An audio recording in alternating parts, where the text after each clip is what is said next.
A fofoca mais mal resolvida da história da psicologia. Freud e Jung, um caso de amor e ódio. Vem comigo que eu vou te contar. Porque assim, ninguém te conta dessa maneira, né? Mas Freud e Jung não eram só amigos. Eles eram, por assim dizer, um casal intelectual que deu errado. Dizem que tudo começou de forma intensa, né? Aquela admiração, aquela coisa meio platônica. E Freud já era Freud, né? Da psicanálise, ego inflado, aquela pessoa que já estava certa, que descobriu tudo de oculto da mente humana. Porém, ele tinha um problema para aquela época, tá? Por que eu falo que é para aquela época?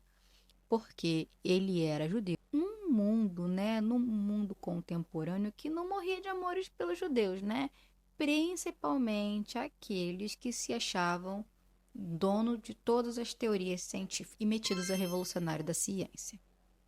Pois muito que bem, é aí que aparece Jung, né?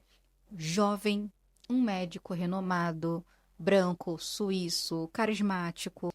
O tipo de pessoa que quando Freud olhou, ele falou assim: tá aí, esse é o cara, esse é meu herdeiro. Achei o meu passaporte social. E é aí que Freud se apaixona intelectualmente por Jung.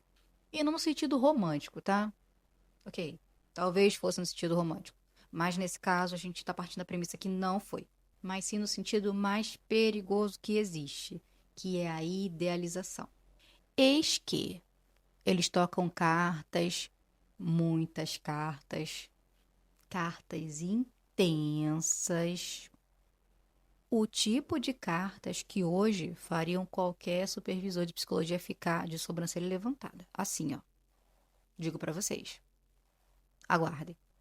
E aí, a fofoca da vez, né? O tema quente aqui era que Freud não queria apenas um colega para os seus estudos.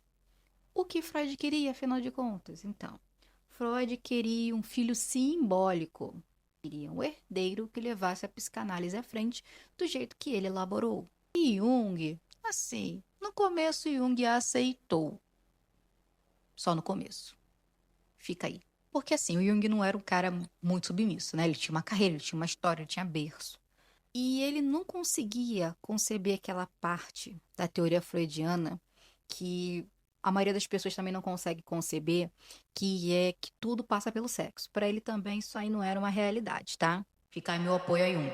E aí ele começa a demonstrar que pensa um pouco diferente, tá? Ele vai falar aí dos arquétipos, dos signos, dos símbolos, dos mitos, da espiritualidade. E Freud começa a passar mal, tá? Literalmente passa mal. Essa fofoca tem um episódio clássico, tá? Fofocas históricas confirmadas.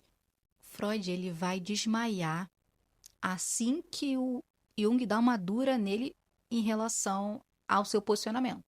Que ele é firme e fala que não vai negar o seu posicionamento. Coincidência? Talvez, né? Mas o que a maioria começa a perceber ali, e que não era só um jogo teórico, não, tá? Isso aí era ego ferido, narciso ferido. E aí que a relação começa a rachar no ponto mais previsível possível dessa história, tá?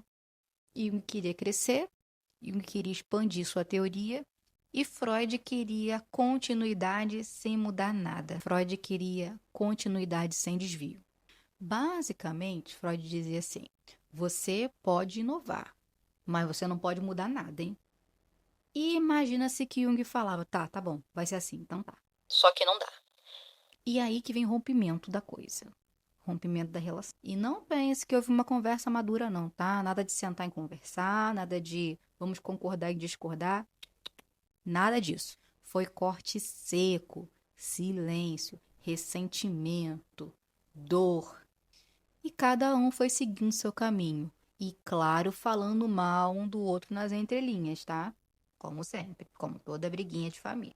Freud manteve a psicanálise mais fechada do que ela já era.